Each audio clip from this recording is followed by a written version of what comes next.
The diner smelled like burnt coffee and broken dreams. Rain hammered against the cracked windows of Joe's Diner on 5th Street in Detroit, where the neon sign flickered between hope and darkness.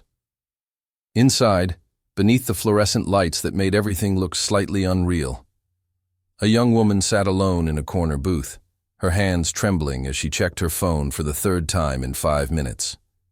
She wore her nicest dress, a simple navy blue thing from Target that she'd saved 3 paychecks to buy, and her heart hammered against her ribs like a trapped bird.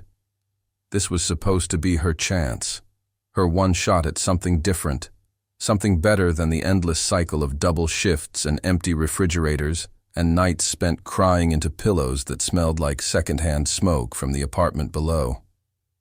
No one expected what was about to happen that rainy Thursday evening. A blind date that would end in public humiliation. Words so cruel they would echo in bathroom mirrors for weeks. But also, and this is where the story becomes almost unbelievable, a chance encounter with a man who had been watching from the shadows, waiting for the exact right moment to step into the light. What happened next would transform a minimum-wage waitress into the envy of an entire city, would expose the ugliness lurking beneath expensive cologne and designer suits, and would prove that sometimes the universe delivers justice in the most unexpected packages. The story you're about to hear has such an unexpected finale that the platform only shows it to the most engaged viewers. Subscribe now and leave a comment saying what city you're watching from, because what's coming will make you believe in second chances again. This isn't just another romance. This is proof that dignity costs nothing and means everything. Click that subscribe button and write your location in the comments, because the algorithm will only show you the incredible ending if you prove you're truly invested.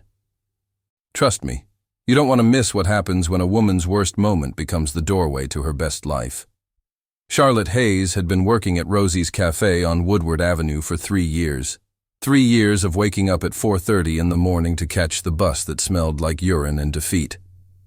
3 years of smiling through the exhaustion, of pretending her feet didn't scream with every step, of laughing at jokes that weren't funny from men who thought a $5 tip bought them the right to stare too long. She was 26 years old and felt ancient. Her mother had died when she was 19, cancer that ate through their savings before it ate through her lungs, and her father had disappeared long before that, leaving nothing but a name on a birth certificate and a genetic predisposition toward disappointment. But Charlotte was a fighter. She took night classes at community college, studying business management with the fierce determination of someone who knew that education was the only ladder out of this hole.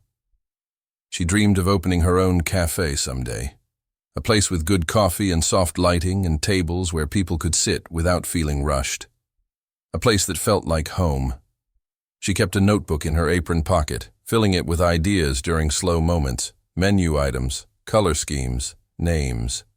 Charlotte's Corner, The Daily Grind, Sunrise Cafe, her best friend Emma, a fellow waitress at Rosie's with a laugh like breaking glass and a heart bigger.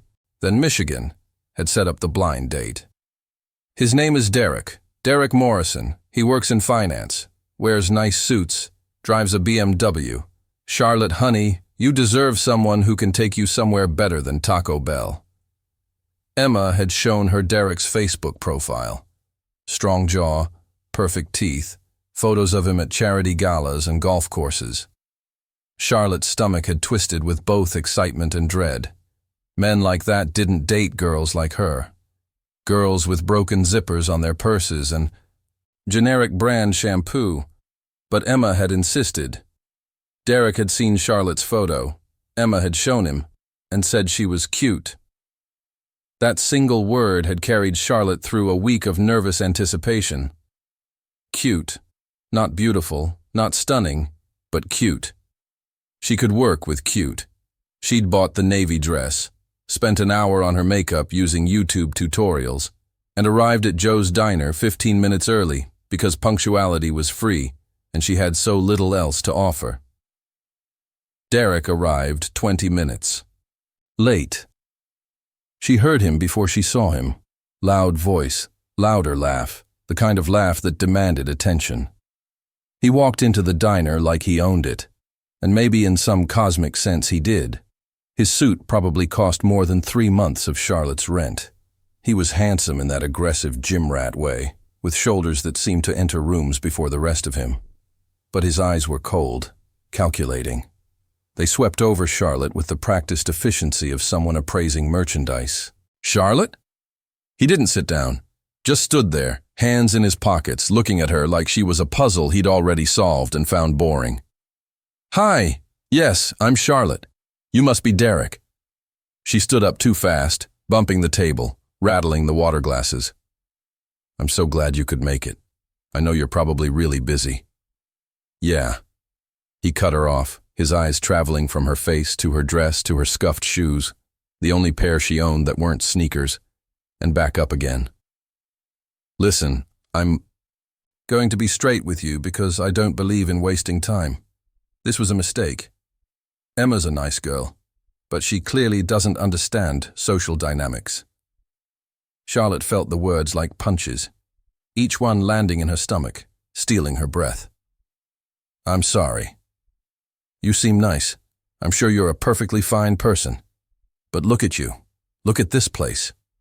He gestured around the diner with undisguised contempt. "I'm a senior analyst at Morrison Financial. My father owns half the commercial real estate in Detroit. I date women who summer in the Hamptons and winter in Aspen. Women who went to real universities, not community college. Women who understand what fork to use at Le Bernardin." The diner had gone quiet. Charlotte could feel eyes on her from every direction. The elderly couple by the window, the truckers at the counter, even the cook had stopped flipping burgers to watch this public execution. "I work hard," Charlotte whispered, hating how small her voice sounded. "I'm studying business management. I'm going to—" "You're a waitress." Derek said it like a curse. "You'll always be a waitress. And I'm going to be a partner in my firm before I'm 35. We don't live in the same world. You don't have the level for me. Not the education, not the background, not the money. Emma should have known better than to set this up. It's embarrassing for both of us." Tears burned in Charlotte's eyes. She blinked them back furiously, refusing to give him the satisfaction. But one escaped anyway, trailing down her cheek and taking her mascara with it. "I'm sorry I wasted your time," she managed, grabbing her purse. Her hands shook so badly she could barely zip it. "Hey, don't cry. It's not personal. You're just not in my league." Derek checked his phone, already bored with the conversation. "I've got another date across town anyway. Real estate heiress, blonde, yoga instructor. You understand?" Charlotte pushed past him, nearly running for the door. The bell chimed, that stupid, cheerful bell, as she burst out into the rain. She didn't have an umbrella. Of course she didn't. Umbrellas cost money and broke easily and were just another thing to keep track of. The rain soaked through her dress immediately, turning it from navy to black, plastering her hair to her skull. She walked blindly, not caring about direction, just needing to move, to get away from those cold eyes and that sneering voice and the weight of all those watching faces. She made it too, blocks before the sobs came. Great, heaving gasps that bent her double. She leaned against a brick wall in an alley that smelled like garbage and desperation. And she cried. For herself. For her mother, who had worked 3 jobs and still died in debt. For every dream that seemed to slip further away the harder she reached. For being exactly what Derek had said she was. Not enough. Never enough. "Excuse me." The voice was gentle, concerned, male. Charlotte's head snapped up, defensive instinct, kicking in. Strange men in alleys were never good news. But this man stood a respectful distance away, holding an expensive-looking umbrella, wearing a long black coat that probably cost more than her entire wardrobe. He was older, maybe 40, with silver threading through his dark hair and eyes that were gray like storm clouds. There was something familiar about him, but she couldn't place it through her tears. "I don't have any money," she said automatically, wiping at her face. "I'm not asking for any."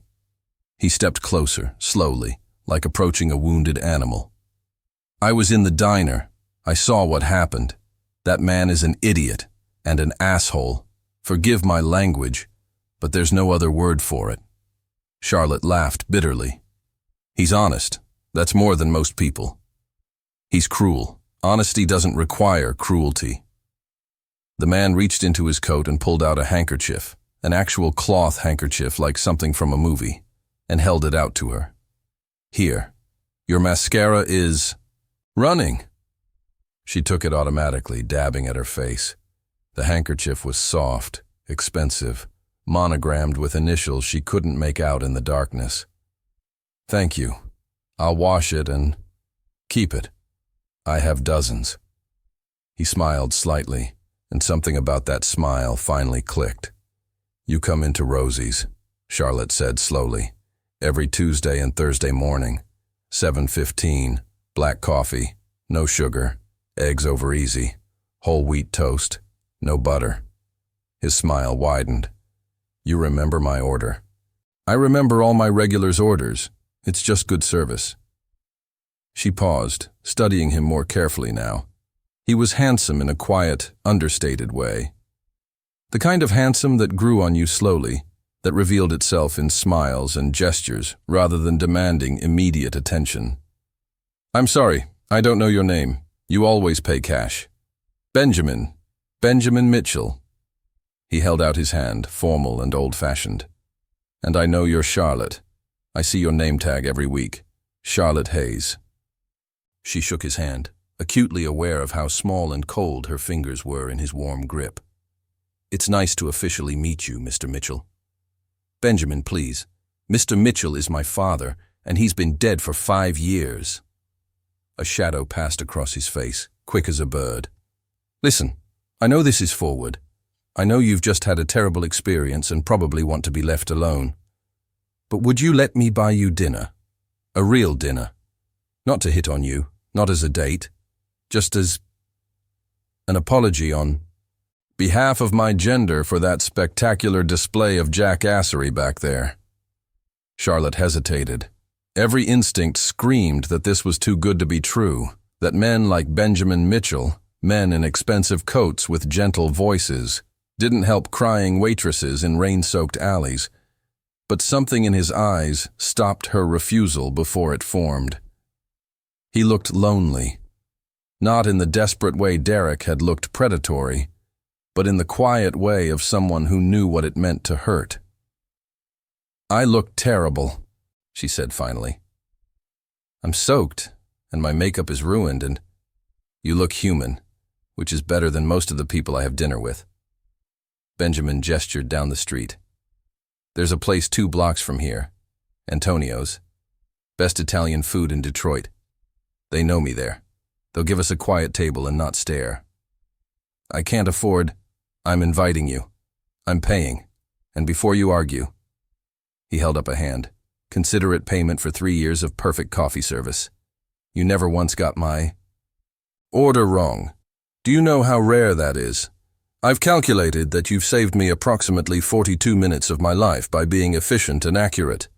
This dinner is worth at least 42 minutes of my time." Despite everything, Charlotte smiled. "That's a very specific calculation." "I'm a very specific person." Benjamin offered his arm. "So, will you let me do this one decent thing? I promise I'm not a serial killer. I'm just a man who happened to witness an injustice and has the means to provide a small correction." Charlotte looked at his arm, at the expensive coat and the kind eyes and the umbrella that could shelter them both. She thought about going home to her empty apartment with its leaking ceiling and broken radiator. She thought about heating up ramen noodles and crying herself to sleep. She thought about Derek's words echoing in the darkness. "You don't have the level for me." "Okay," she said quietly, slipping her hand through Benjamin's arm. 42 minutes. But I'm timing it. Antonio's was everything Joe's Diner wasn't. soft lighting, real tablecloths, candles that smelled like vanilla and promise. The owner, Antonio himself, 60 years old with an accent straight from Sicily, greeted Benjamin like family, kissing both his cheeks and ushering them to a corner table that felt private without being isolated. He didn't even glance at Charlotte's wet dress or ruined makeup. He just smiled and said, "Any friend of Benjamin's is family here." They talked for 3 hours, not 42 minutes, 3 hours. Benjamin told her about his company, Mitchell Enterprises, a venture capital firm that invested in startups with social impact missions. He told her about growing up in Boston with parents who believed wealth was a responsibility, not a right, about studying economics at Harvard and hating every minute of it because all his classmates cared about was getting rich while he cared about making things better, about his wife, Rebecca, who had died 7 years ago in a car accident, taking his unborn daughter with her, about the hollowness that had lived in his chest ever since, the way his penthouse apartment in downtown Detroit felt like a mausoleum instead of a home. Charlotte told him about her mother's cancer, about the medical bills that still haunted her credit score, about her dreams of opening a cafe that felt like a hug. She told him about her night classes and her notebook full of ideas, and how sometimes she stood outside fancy restaurants just to smell the food she couldn't afford. She told him about Derek, about the humiliation that still burned in her stomach, about feeling like she'd been weighed and found wanting her entire life. "You know what I see when I look at you?" Benjamin asked, pouring her another glass of wine, a Chianti that tasted like velvet and sin. "I see someone who gets up before dawn every day and works her ass off. I see someone who studies business management while pulling double shifts. I see someone who remembers that a complete stranger takes his eggs over easy and his coffee black. That's not worthless, Charlotte. That's exceptional. You're just being nice. I'm being honest. There's a difference." Benjamin leaned back in his chair, studying her with those storm-gray eyes. "I make my living assessing value. I look at companies and figure out if they're worth investing in. And you? You're undervalued, severely. But that's the thing about undervalued assets. They have the most potential for growth." Charlotte felt her cheeks flush. "I'm not a stock portfolio." "No, you're much more interesting." He smiled. "Can I tell you something? I've been eating breakfast at Rosie's for 2 years. I started going there after Rebecca died because I couldn't stand eating alone in my apartment anymore.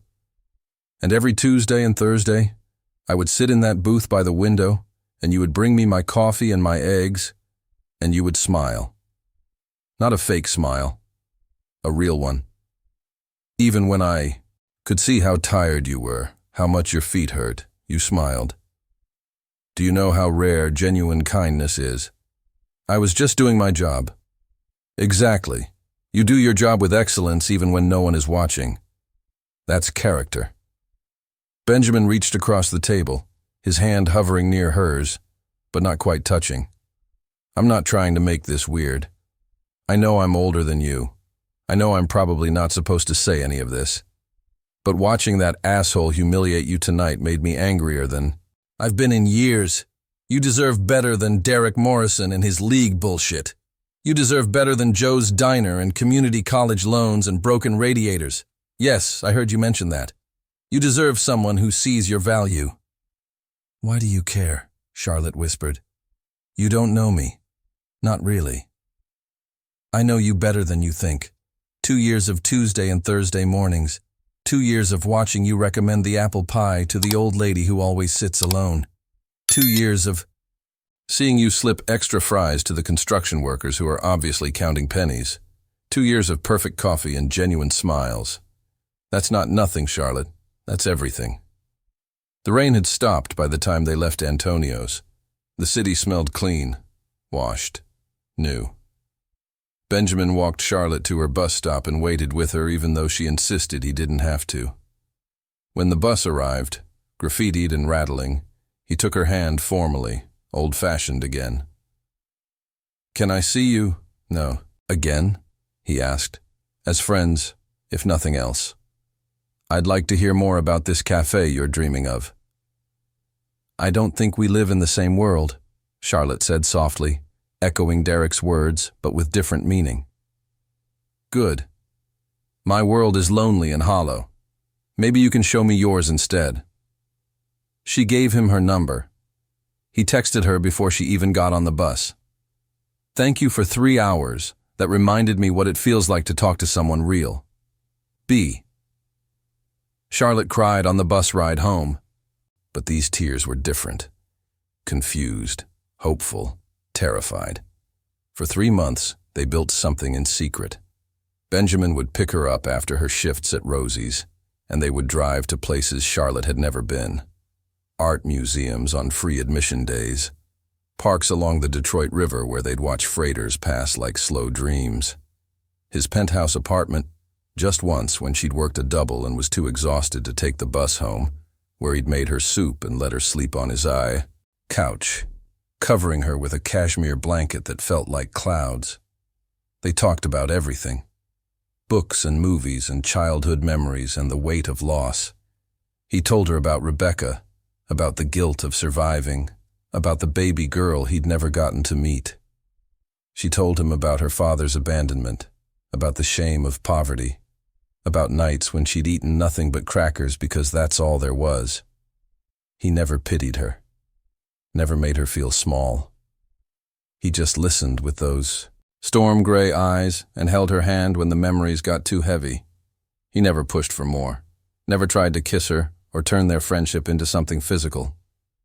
Sometimes Charlotte wondered if he even saw her that way, as a woman instead of a charity case. But then she'd catch him looking at her a certain way, his eyes softening at the corners, and she'd know. He felt it too. This thing between them that was growing like ivy, slow and strong and impossible to remove. She didn't tell Emma. Didn't tell anyone. How could she explain that she was falling for a billionaire venture capitalist who ate breakfast at Rosie's cafe and made her laugh until her stomach hurt? It sounded like a fairy tale, like something that happened to other people, beautiful people, rich people, not broke waitresses from Detroit. But Benjamin made it feel real. He asked about her business classes, helped her study for exams, listened to her cafe ideas with the same focus he probably gave to million-dollar investments. He took her to coffee shops around the city, and they'd sit for hours, Charlotte taking notes about what she liked and didn't like, Benjamin asking questions that made her think deeper about her dreams. You need to consider your target demographic, he'd say, sipping an espresso. Who are you serving? Morning commuters need speed. Afternoon studiers need outlets and good Wi-Fi. Evening couples need ambiance. You can't be everything to everyone. Maybe I don't want to be everything. To everyone. Maybe I just want to be one good thing to the people who need it. That's the right answer. 3 months in, they were at a small jazz club in Midtown when everything changed. Charlotte had borrowed a dress from Emma, a black number that actually fit, and Benjamin had worn a suit but no tie, the top button of his shirt undone in a way that made her stomach flip. The music was slow, sultry, the kind that seeped into your bones and made you forget about tomorrow. Dance with me, Benjamin said, standing and offering his hand. They'd never danced together, never been closer than sitting side by side on park benches. Charlotte's heart hammered as she took his hand, as he led her to the small dance floor where 3 other couples swayed in the dim light. His hand found the small of her back. Hers rested on his shoulder. They moved together like they'd been doing this for years instead of seconds. I need to tell you something, Benjamin said, his mouth close to her ear, his breath warm. Okay. Charlotte's voice was barely a whisper. I'm falling in love with you. I've been falling for 3 months, maybe longer. Maybe since that first Tuesday morning 2 years ago when you smiled and said, "Good morning, sir. Coffee to start." Maybe I'm crazy. Maybe this is inappropriate. Maybe you're going to run away after this and never answer my calls. But I needed you to know. Charlotte stopped moving, The music continued, but they stood still in the center of the dance floor. Her hand in his eyes searching hers for something. Permission, reciprocation, rejection. "You barely know me," she whispered. "I know that you put 3 sugars in your coffee when you think no one's looking, even though you tell everyone you take it black. I know that you hum when you're happy and go quiet when you're sad. I know that you're terrified of becoming your mother, not because she failed, but because she worked herself to death trying not to. I know that you dream in cafe menus and wake-up planning. I know that you're the strongest person I've ever met and you don't even realize it. Benjamin, I'm not asking for anything. I just needed you to know that someone sees you, really sees you. And what I see is magnificent." Charlotte kissed him, just reached up on her toes and pressed her mouth to his, tasting wine and jazz, and 3 months of careful distance dissolving in a single moment. He made a sound low in his throat, surprise or relief or joy, and pulled her closer. One hand tangling in her hair, the other splayed across her back like he was trying to memorize the feel of her. When they finally pulled apart, both breathing hard, the other couples on the dance floor were smiling at them like they'd just witnessed something holy. "I'm falling too," Charlotte admitted. "I've been terrified to say it because you're you and I'm me, and this doesn't make sense. It's the only thing that makes sense." They left the jazz club hand in hand, walking through Detroit, streets that suddenly felt less hostile, less gray. Benjamin's penthouse apartment became their refuge. They'd cook together, him teaching her how to make proper risotto, her teaching him that sometimes boxed mac and cheese at midnight was perfection. They'd watch old movies and argue about endings. They'd sit on his balcony overlooking the city and plan her cafe. Charlotte's Corner was the name they settled on, with menu items they'd tested and color schemes they'd debated for hours. But they kept it private. Benjamin traveled frequently for work, meeting with startups and investors. Charlotte still pulled her shifts at Rosie's, still took her night classes. To the outside world, they didn't exist. And Charlotte told herself it was because they were savoring the privacy, protecting something precious. But deep down, she knew the truth. She was ashamed of the gap between them, ashamed that people would look at her and think gold digger, ashamed that maybe, somewhere in her heart, she believed Derek had been right about leagues. The world has a way of exposing secrets. Charlotte and Benjamin had been together, really together, not just friends anymore, for 4 months when it happened. They were at Eastern Market on a Saturday morning, holding hands while Charlotte picked through vegetables for the soup she wanted to make. The market was crowded with the usual Detroit mix, hipsters and old ladies, families and tourists, everyone hunting for organic tomatoes and artisanal bread. "Charlotte?" She turned. Froze. Derek Morrison stood 3 feet away, holding a bag of overpriced arugula, his handsome face twisted with confusion and something else. Interest, maybe. Recognition of a mistake. "I thought that was you," Derek said, his eyes traveling from Charlotte to Benjamin and back again. "You look different. Good different." Benjamin's hand tightened around hers. She felt him shift slightly, positioning himself between her and Derek like a shield. "Derek!" Her voice was ice. "What a surprise." "Yeah, I shop here sometimes." Derek was still staring, his expression shifting to calculation. "Listen, about that night at Joe's, I might have been harsh. I was having a bad day. You know how it is." "I really don't," Charlotte said. "I've had plenty of bad days. I've never used them as an excuse to humiliate someone." Derek's jaw tightened. Then his eyes locked on Benjamin's watch, a Patek Philippe that probably cost more than a car, and something clicked. His eyebrows rose, his mouth curled into a smirk. Oh, I see. Found yourself a sugar daddy, did you? Good for you, Charlotte. Work smarter, not harder, right?" He laughed, loud and ugly. "I mean, what else would a guy like that?" He gestured at Benjamin. be doing with a waitress unless he's paying for it one way or another. The market hadn't gone quiet. Too many people, too much noise, but their immediate area had stilled. Vendors were pretending not to listen, while listening intently. Other shoppers had slowed their browsing. "You need to walk away," Benjamin said quietly. His voice was calm, but there was steel underneath. "Right now." "Hey, I'm just calling it like I see it. Charlotte here couldn't get a date with someone in her own league, so she—" "Benjamin is my boyfriend," Charlotte interrupted, her voice stronger than she expected. "And he's 10 times the man you'll ever be. Now leave, before I throw this eggplant at your head and make a scene." She was holding an eggplant. She hadn't realized. But the weight of it in her hand felt good, solid, like a promise. Derek laughed again, but it was forced. "Sure. Boyfriend, right." He looked at Benjamin. "How much is she costing you a month, man? Because I can recommend some better options if you're shopping for companionship. Women who know which fork to use, at least." Benjamin moved so fast Charlotte barely saw it. One moment he was beside her, the next he was in Derek's face, his hand fisted in Derek's expensive North Face jacket, his voice low and dangerous. "Listen very carefully. Charlotte is the best thing that's ever happened to me. She's brilliant and kind and worth 1,000 of you. And if you ever speak to her or about her like that again, I will personally make sure that Morrison Financial drops you faster than you dropped her.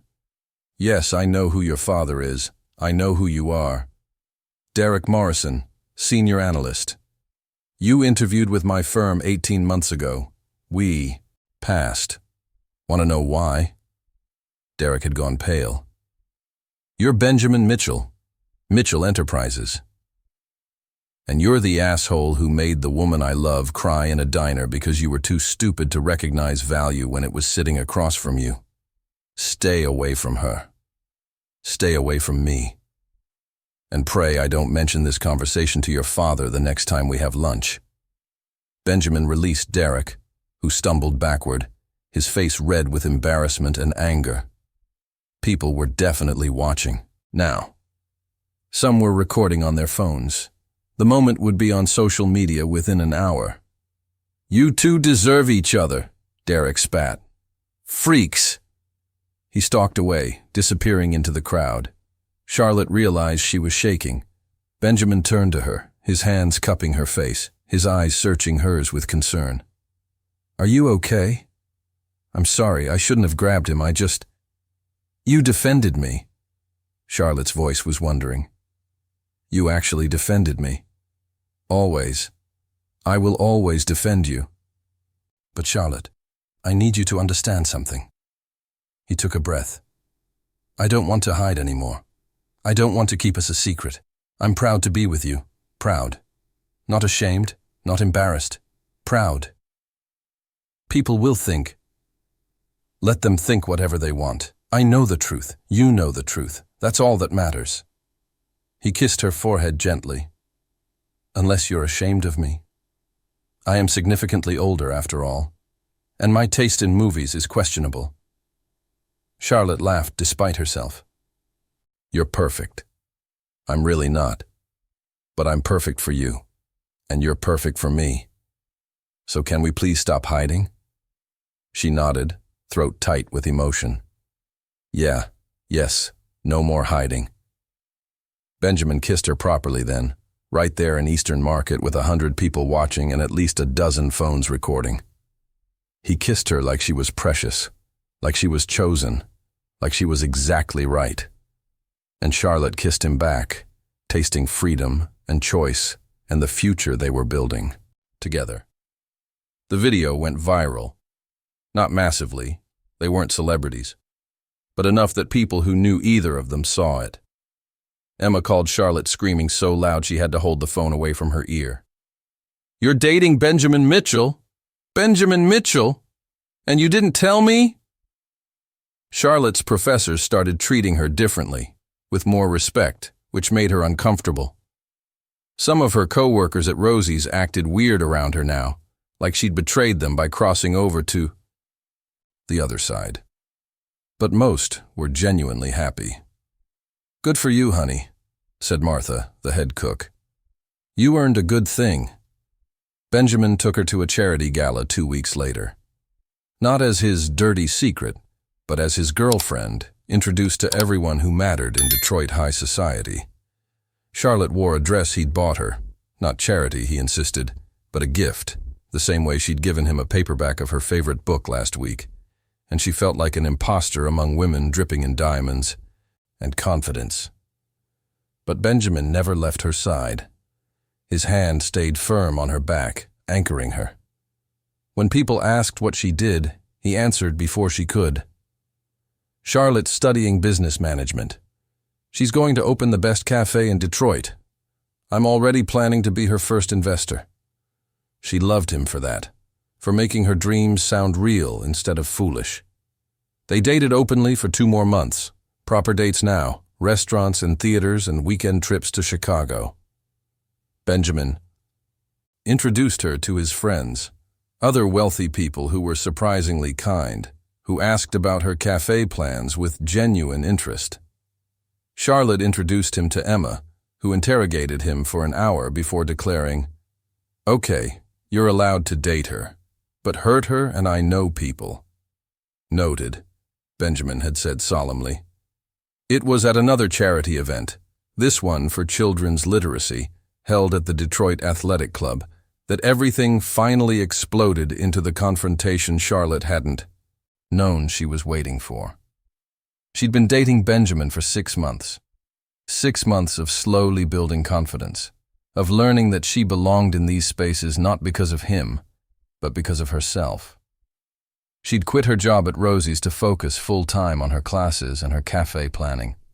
Benjamin had given her a small stipend, an investment, he called it, in Charlotte's corner, and she'd accepted after days of argument, finally understanding that his help wasn't pity.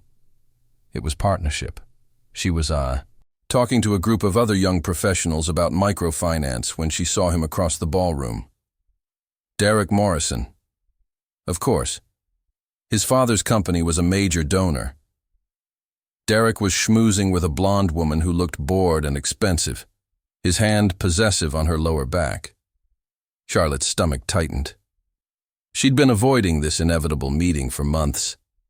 But Benjamin had seen Derek too, and his expression hardened. "Want to leave?" he murmured in her ear. "No, I'm tired of running. From that asshole." "That's my girl." Derek noticed them eventually. His eyes met Charlotte's across the crowded room, and something ugly flickered across his face. Envy, maybe. Or anger, that she'd dared to be happy after he'd thrown her away. He said something to his date, who looked relieved to be released, and headed straight for them. "Mitchell, Charlotte." Derek nodded at them both, his smile sharp as broken glass. "Surprised to see you two still together. Most of Benjamin's charitable projects don't last this long." "Derek," Benjamin's voice was flat. "I thought I made it clear we had nothing to discuss." "Oh, come on. No hard feelings. I was actually hoping to talk business with you. Morrison Financial is looking to diversify our portfolio, and I hear you're investing in some interesting startups. I don't do business with people who lack basic human decency." Derek's smile faltered. "That's a bit harsh. Look, what happened with Charlotte was you showing your true character," Charlotte interrupted. "And you know what? Thank you.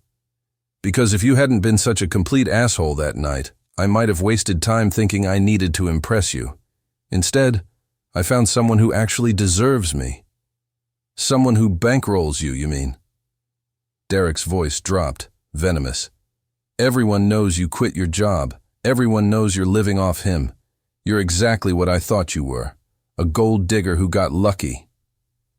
The conversation around them had stopped. People were watching with that peculiar mix of horror and fascination reserved for public confrontations. Charlotte felt heat rising in her cheeks, felt the old shame trying to claw its way back. But then Benjamin's hand found hers, squeezing gently, and she remembered who she was now, who she'd always been, actually, underneath the doubt. I accepted an investment for my business, Charlotte said clearly. The same way you've accepted your father's money your entire life. The difference is I'm going to earn mine back. I'm going to build something real. What have you built, Derek? Besides a reputation as the guy who publicly humiliated a woman because she wasn't rich enough? You have no idea what you're talking about. Oh, but I do. See, Benjamin told me about your interview with Mitchell Enterprises, how you spent the entire time bragging about your connections instead of your actual skills, how you suggested investing in companies that would maximize profit even if they were ethically questionable, how you asked if there were any pretty assistants you might work with. He passed on you because you're mediocre, and you know it. That's why you need to tear down women like me. Because deep down, you're terrified someone will notice you're nothing special. Derek's face had gone dark red. You bitch. Careful. Benjamin's voice was ice. You're about to say something you can't take back. She needs to be put in her place. Her place is beside me, as my partner, as my equal. And frankly, she's out of your league, Morrison. She always was. You were just too stupid to see it. A woman Charlotte didn't recognize stepped forward from the crowd. She was elegant, older, clearly someone important based on the jewelry and the confidence. Derek Morrison. I'm on the board of this charity. And I'm also on the board of Morrison Financial, where your father sits as CEO. I've heard enough. You're drunk or stupid or both, and you're making a scene. Leave. Now. Before I call security and make sure every person here knows that Morrison Financial employs men who call women bitches at charity events. Derek looked around wildly, finally realizing how many people were watching, how many phones were out. The video from Eastern Market had been embarrassing. This would be career-ending. His mouth opened and closed like a fish. This is bullshit, he finally said. You're all bullshit. He shoved through the crowd toward the exit, nearly knocking over a waiter carrying champagne. The room buzzed with conversation, people already spinning the story they'd witnessed. The elegant woman turned to Charlotte and Benjamin. I apologize on behalf of the organization. That was unacceptable. Thank you for stepping in, Charlotte said. I'm Charlotte Hayes. This is Benjamin Mitchell. I know who you both are. And I also know that young man's father. This won't be swept under the rug. She smiled slightly. For what it's worth, you handled yourself beautifully. Most people would have crumbled under that kind of attack. I've had practice, Charlotte said. Growing up poor teaches you that people will always underestimate you. You learn to prove them wrong. The woman's smile widened. I like you. We should have lunch sometime. I'm always looking for promising entrepreneurs to mentor. She handed Charlotte a business card and melted back into the crowd. Charlotte looked at the card. Margaret Chen, CEO of Chen Ventures. She'd heard of Chen Ventures. Everyone had. They were one of the biggest venture capital firms in the Midwest. Did that just happen? Charlotte whispered. You just impressed one of the most powerful women in Michigan, Benjamin said, pride radiating from his voice. Yes, that just happened. The rest of the evening was surreal. People approached Charlotte not with pity but with interest. Business cards were exchanged. Conversations about her cafe plans became genuine networking opportunities. By the time they left, Charlotte's purse was stuffed with contacts and her head was spinning with possibilities. They didn't make it home before the fallout started. Derek had posted to social media a rambling, bitter rant about gold diggers and unfair advantages and how the world was rigged against real businessmen like him. It was deleted within an hour, but screenshots lived forever. By the next morning, the story was everywhere. Local news picked it up. Business blogs wrote think pieces about entitled rich kids. Morrison Financial released a statement. Derek Morrison has been placed on administrative leave pending an investigation into conduct unbecoming of our firm's values. Benjamin's phone rang constantly, other investors calling to make sure he knew about the Morrison situation. journalists wanting comments, friends checking in. He ignored most of them, spending the day with Charlotte in his apartment, cooking breakfast and watching bad reality TV and pretending the world outside didn't exist. "Are you okay?"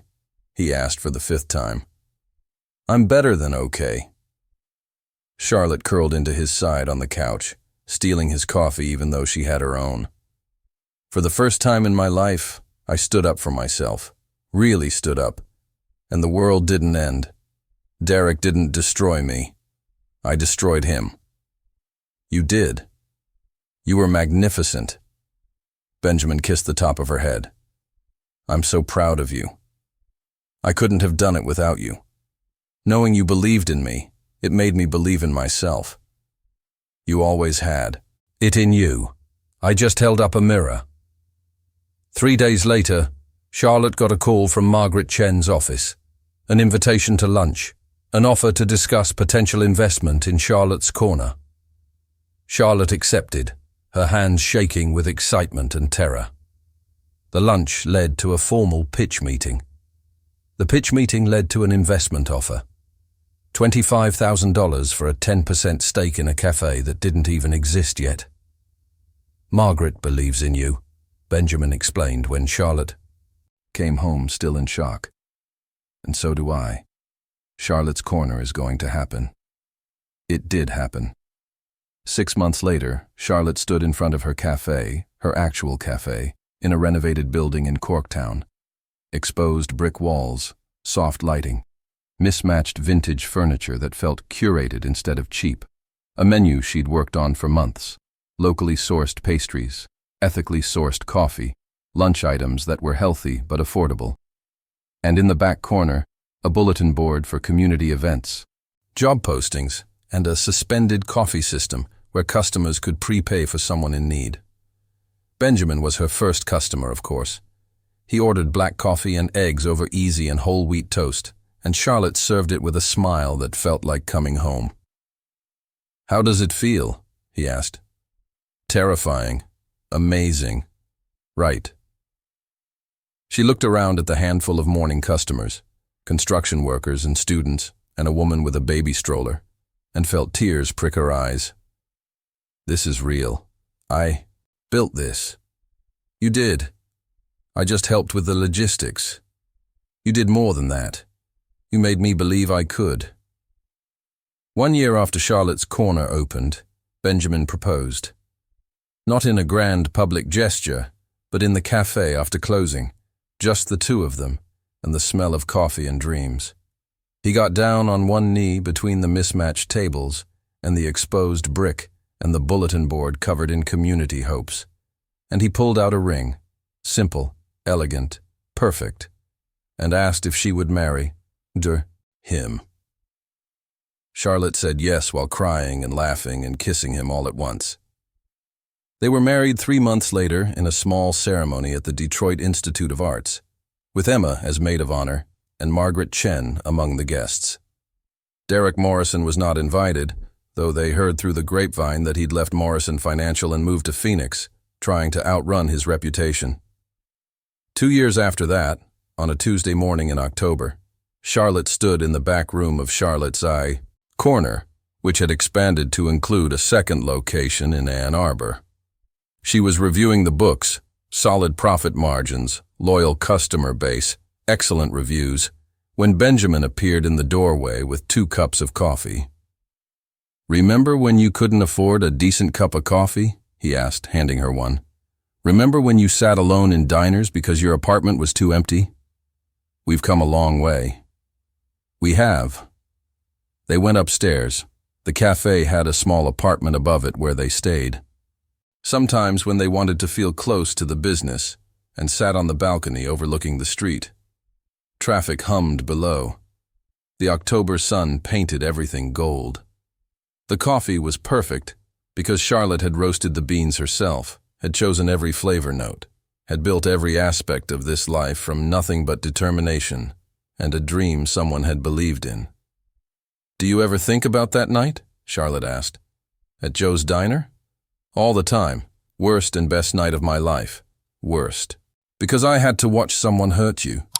Best because it gave me the courage to finally tell you how I felt. Derek Morrison changed my life. You changed your life. Derek was just the catalyst. Benjamin took her hand, the gold wedding band on her finger catching the sunlight. You would have built this with or without me. Maybe. But I'm glad I didn't have to. I'm glad you saw value where other people saw a waitress. I saw you, that's all, just you, and you're everything. They sat in comfortable silence, watching the neighborhood wake up, watching people stream into Charlotte's corner for their morning coffee, for the community bulletin board, for the warm space that felt like home. This was success. Not the money, though the money was nice, but this. The building of something good from the ashes of humiliation. The transformation of pain into purpose. Charlotte had started as a minimum-wage waitress with broken dreams and empty pockets. She'd been told she wasn't enough, would never be enough, didn't have the level required for success. But she'd learned something crucial that night in the rain, something Derek Morrison would never understand. Value isn't determined by wealth or status or which fork you use.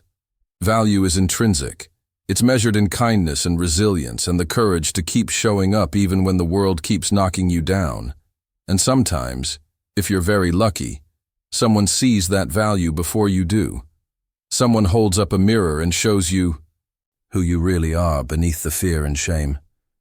Someone offers a handkerchief in the rain and starts a chain reaction that changes everything. Charlotte squeezed Benjamin's hand, feeling the weight of their shared history, the substance of their built life. She thought about the girl she'd been 2 years ago, crying in an alley, makeup running, believing she was worthless. She wished she could go back and tell that girl, hold on, it gets better. You get better. And that asshole who hurt you, he ends up exactly where he deserves while you end up exactly where you belong. What are you thinking? Benjamin asked. That I wouldn't change anything. Not one moment. Even the painful ones.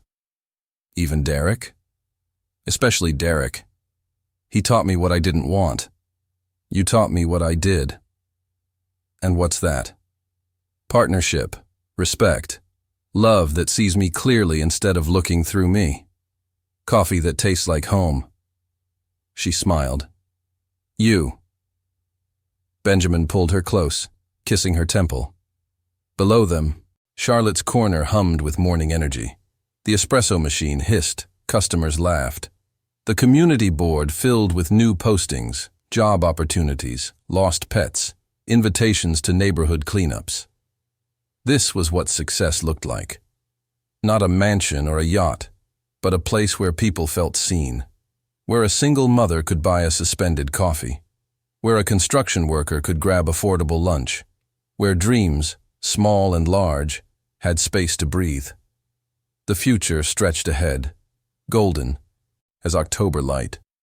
More cafe locations, maybe. Children, possibly. They were discussing it. Growth and change and all the beautiful uncertainty that came with building a life rather than inheriting one. But for now, this moment was enough. This balcony, this coffee, this man, this life they'd constructed from nothing but belief and hard work and the courage to choose each other when the world said they didn't make sense. Charlotte had learned that leagues were fiction, that value was inherent, that the person who saw you clearly was worth more than 1,000 who only saw your circumstances. She'd learned that sometimes the worst night of your life delivers the best person, that rain-soaked alleys lead to unexpected futures, that a handkerchief offered in kindness can change absolutely everything. She'd learned that she was enough, had always been enough, would always be enough. And that knowledge, hard-won and precious, was worth more than all the wealth in Detroit. If this story touched your heart, leave a subscription and rate it from 0 to 10 in the comments. Stories like Charlotte's remind us that dignity and love can flourish even when the world tries to convince us we're not worthy. Your engagement helps share these messages of hope with others who need them.